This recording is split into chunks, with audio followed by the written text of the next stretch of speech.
This is the Sales Gravy Podcast. I'm Jeb Blount, best-selling author of Fanatical Prospecting, Sales EQ, Objections, and Inked, and I'm here to help you open more doors, close bigger deals, and rock your commission check.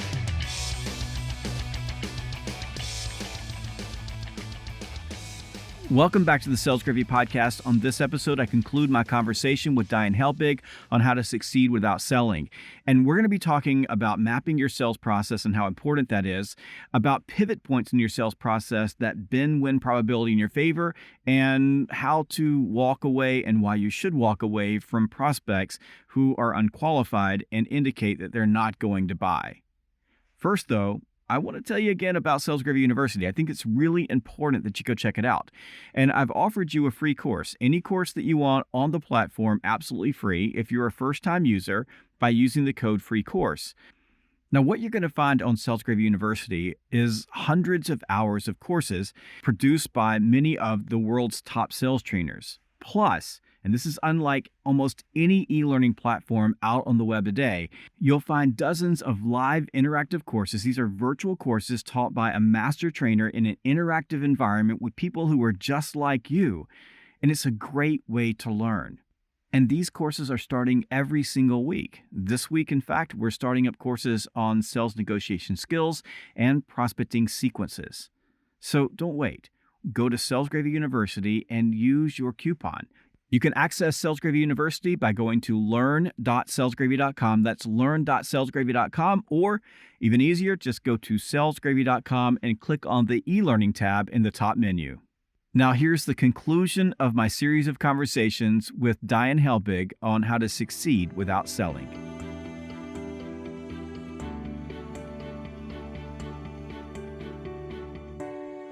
I want to step back and take a look at sales process. So I grew up in the Fortune 500 world. And when I walked into the room, my first training room, they handed me the sales process for the organization.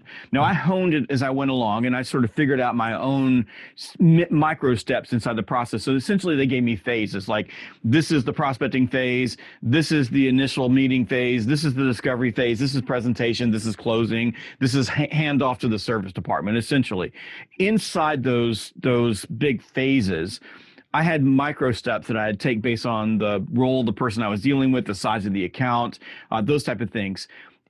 But it was easy because there was I'm going to work for a company that was a multi-billion-dollar company, so they had everything for me. Yeah. But when we're talking about the vast majority of salespeople who work for small businesses, entrepreneurs, business owners that are growing, coaches, people who are selling services, products, what have you, and you're trying to sell. The one thing that I find that's true across the board is very few of those organizations have mapped out and defined a formal sales process, not just the macro phases, but the micro phases. So with, in your practice and working with small businesses, with our medium-sized businesses as well, growing businesses, entrepreneurs, what have you, how do you teach them, and what should they do to start thinking about how do you map your sales process and then hone it so you can connect the science with the art? So that's a great question. So the first thing we do is make sure that they really understand who their target markets are, because many of them say everyone's a potential client, which just is not true. Sorry, not a thing.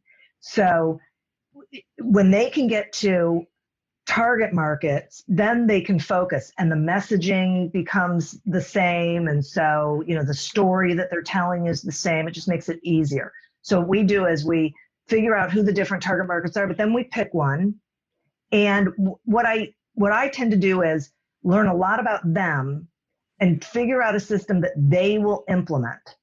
So it could be someone who has no problem picking up the phone and calling a stranger. Okay, great. What are you going to say to them?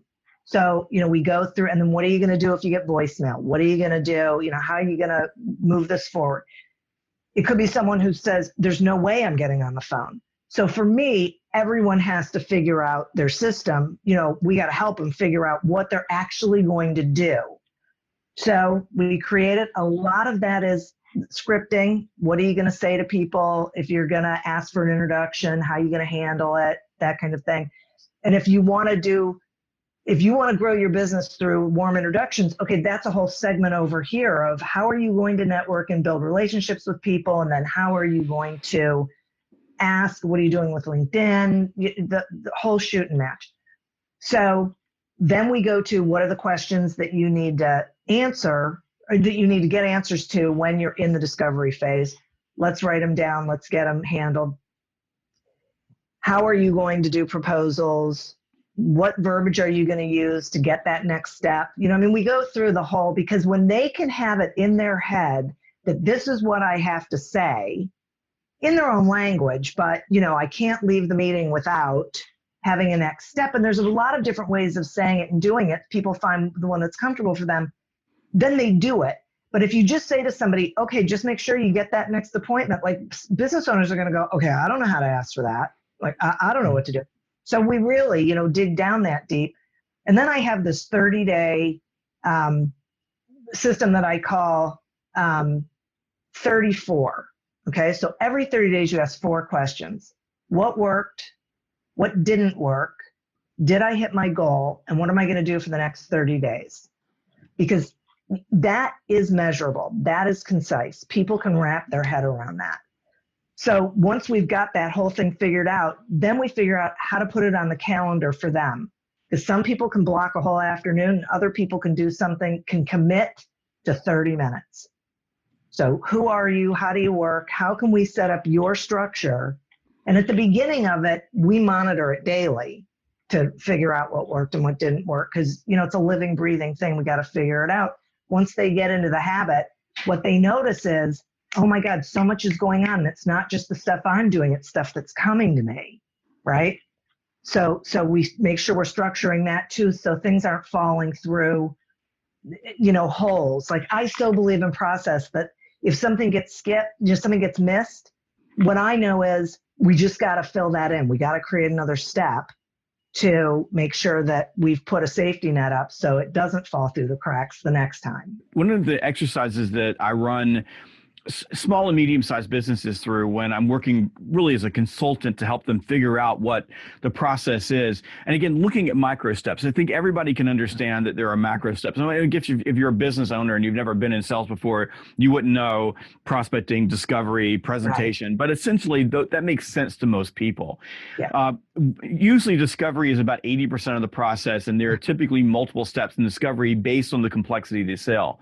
Yeah. So what I've learned over 30 years of working in business in my own self is that there's usually one step in the sales process that when you cross that step, your close ratios go up exponentially. There's this place where it's the moment of truth. And what you said about evaluating what's working, what's not working, this is part of it, is looking at your entire conversion funnel all the way through the sales process and figuring out where in that funnel is that moment of truth. Yeah. So for example, this is back in my 20s. I didn't sell a particularly sexy product, but I learned early on that in my discovery phase, I needed to go to an initial meeting, and that after that initial meeting, I needed to have one more discovery call, and then after that, I needed to ask for a facility tour because I sold a lot into manufacturing, and that if I could get the facility tour, and they would walk me all through their plant. It didn't make a difference what I was looking at.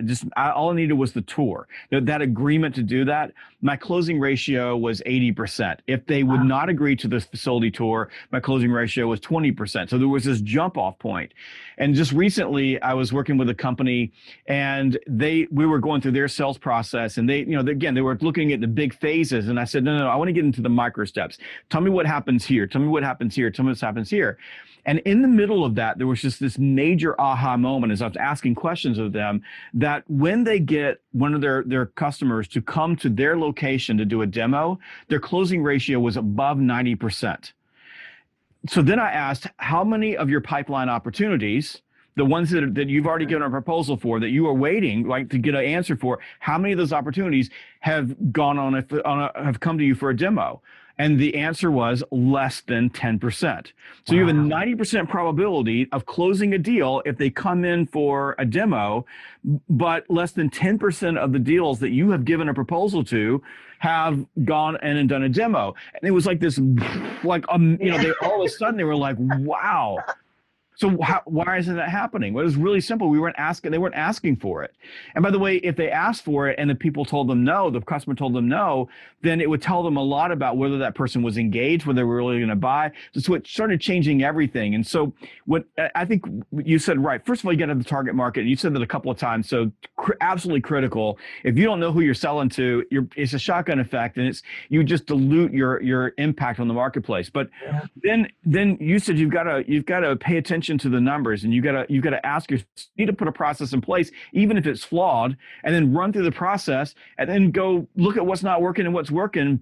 And over time, you start learning. And then I say, look into your process and say, where in this process, once we cross this threshold, do I start getting a bend in my probability curve? And that doesn't mean that if you're getting a bend in that probability curve, you can go back to, hello, let's do this. There's a set of steps that got you to that place. You still have to go to those steps, right? So, because that's the other thing. Why don't we just get everybody to come in for a demo? I go, no, that's not the right. That's not the right. So you still need to go through these things. So I think that's part of honing and looking at the science. And it's difficult for people to do sometimes. I think that's why they bring in someone like you to help them or read your book, because sometimes you just can't see the forest for the trees. Like you're just so in your world. And if you're a business owner, and like you said, there's stuff starting to come at you, and this is one of the dirty little truths of sales, is that when you start doing all the right stuff, things start happening for you out of the blue. Like from nowhere, your dream client walks to the door and says, I want to do business with you. And you're like, wow, how did that happen? Yeah. It happened because of all the other stuff that you were doing. Right. And because that's where you are, because you know what a dream client looks like, which means you know what an awful client looks like, right? So you can actually identify that so one of the things that I heard you say, I love this, what is that inflection point, is that when you know what it is and you realize that you're not getting it, then you can back up and go, okay, what do we need to be doing differently so that we can increase the number of demos? Like, why aren't people getting demos? Okay, because we're not asking for it. Okay, well then how do we fit that into our process intelligently so that, it's coming at the right point, so that we can increase that number, because then that just increases our results.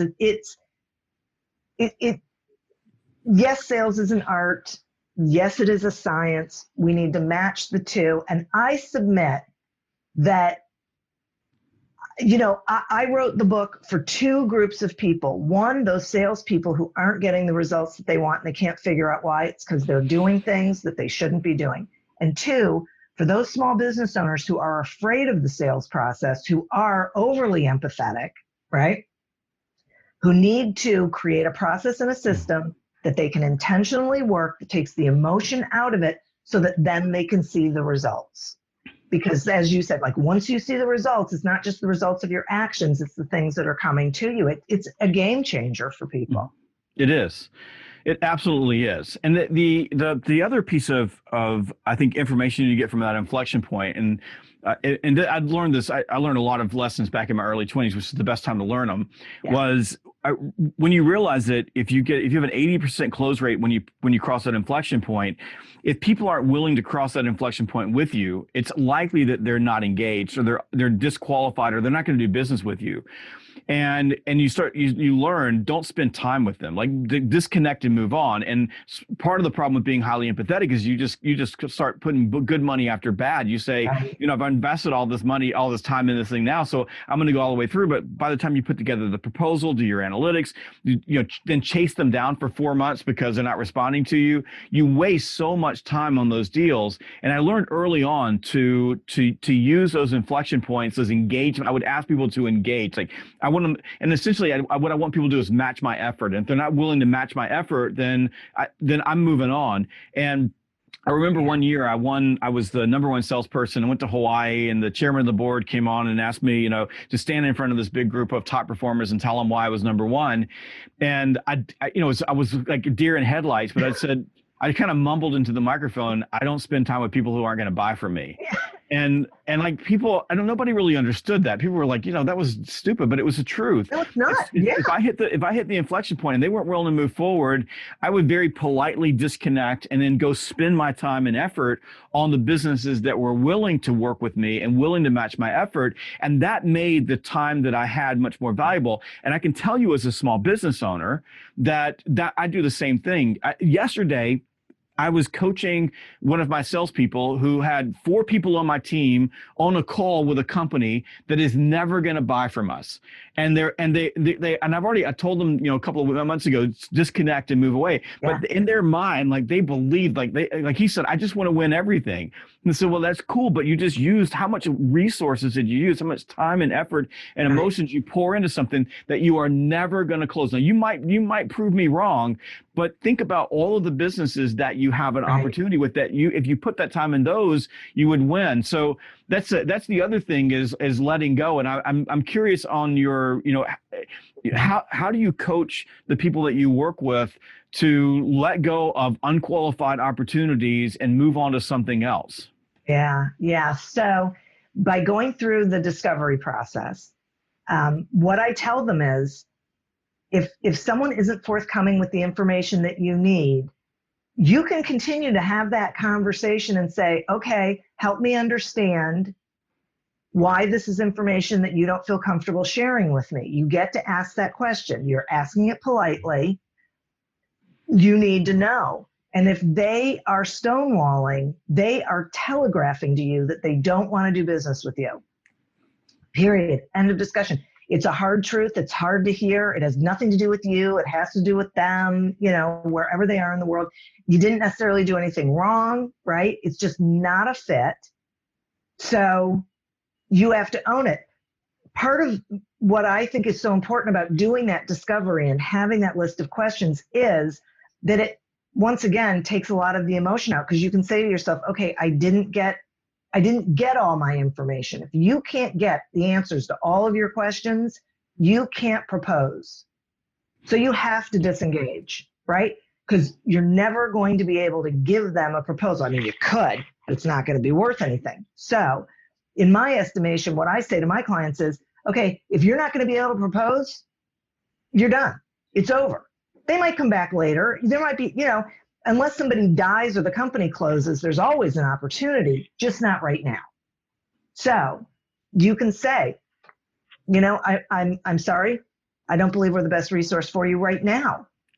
And go. The other part of it is something that you said, which is so incredibly important. All the time you're spending there, you're not closing business with people who want to work with you.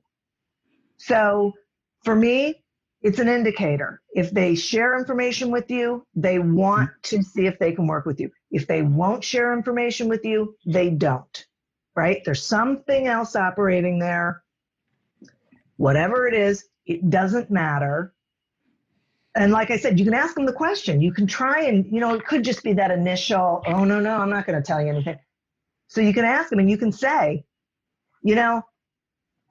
in order for me to be able to discover whether I really can help you, this is information that I need to know, because I don't want to waste your time with putting together a whole proposal that doesn't have this in there. And then you say, okay, that doesn't work. So if you aren't comfortable giving me the information, let's just end the conversation, because I don't want to take up more of your time. If there comes a point where you feel comfortable sharing that with me, let me know. I would love to continue the conversation. And the good news is when you do that, most of the time they come back. Most of the time they'll come back to you because your proposal is leverage. Your proposal is something that they want. They go through the process with you. They want your information. The reason they're asking you for a proposal is they want it for some reason or another. They want it to give to your competitor. They want it because they want to test whether or not they're getting a good deal. They just want information. And if you're not willing to give it to them, then they say, well, I really want a proposal. All of a sudden you use that leverage to bring them back to your sales process. So you're bending them to your sales process and then running them through your sales process, which gives you the highest probability. So for example, people would say, well, I don't know why we need to go on a tour of our facility. I would say, well, I can't give you a proposal, exactly what you said, if you don't give me a tour, because I'm building a blueprint for how I'm going to take care of you so that you can make an informed decision and we can decide whether or not this is a fit. Right. And they would say, well, I just don't have time to do that. And I would go, I totally get that. I tell you what, when it makes more sense for you to give me that time, let me know, and then I'll come back and we'll do that, and I'll give you a proposal. I'm almost 100% of the time they would go, no. We can probably work this out. Would Wednesday work? And then I'm back in. All of a sudden they bent to my will, and I'm in charge, and I can now move the process where I want it to go. And do you know what's happening there? You're building trust. Mm-hmm. Because the reason they didn't want to do the tour is because they still didn't trust you. They still thought you were a salesman, right? And that you were still trying to just sell them something. But when you hold back and you say, I'm sorry, I get it. Let me know when there's a better time. What they are hearing is, okay, wait a minute. This guy is really just about solutions. He's not about just selling me something. This is different than the other salespeople who've walked through my door. I will continue the conversation with this guy. And that is what you want, because then they will share the information that you need, because what they've realized is you really do have their best interests in mind first. I love that. So tell us where we can find out more about you and where we can get the book and find out more about this book. Okay, great. Thank you so much for that. So you can find out about me at helbigenterprises.com, and that's with S's, not Z's. I know I have to say it because some people do that. And you can reach out to me. I'll give anyone a complimentary 30-minute phone consultation. Happy to talk to you. The book currently is in Kindle version on Amazon. And you can actually get a free chapter, download a free chapter by going to my website and going to the book tab, and you can download a free chapter and read it for yourself. So thank you, Jeb. Perfect. Well, thank you so much. It was always a pleasure spending time with you, Diane. You too. I hate that. I wish I probably spend 6 hours having this conversation. I'm such a sales nerd. This is so cool. So thank you very much. Go buy the book. This book is awesome. Diane is awesome. And like you said, you get a free chapter so you can go test drive the book, which I think is fantastic. So thank you so much for joining us in the clubhouse, and we'll see you next time. Wonderful. Thank you. I sure hope you've enjoyed this series of conversations with Diane Helbig on how to succeed without selling. And I hope this episode in particular inspires you to go take a look at mapping out your sales process, understanding those micro steps along the way, understanding pivot points that begin to bend win probability in your favor, and then take a objective look at your pipeline and see if there are deals that it's maybe time to walk away from. Make sure you go check out Sales Gravy University. Go to learn.salesgravy.com. That's learn.salesgravy.com or salesgravy.com and click the e-learning tab in the top menu. And if you've never taken a course there, if you're a first-time user, you can take any course by using the coupon code FREECOURSE. I'll see you next time on the Sales Gravy Podcast.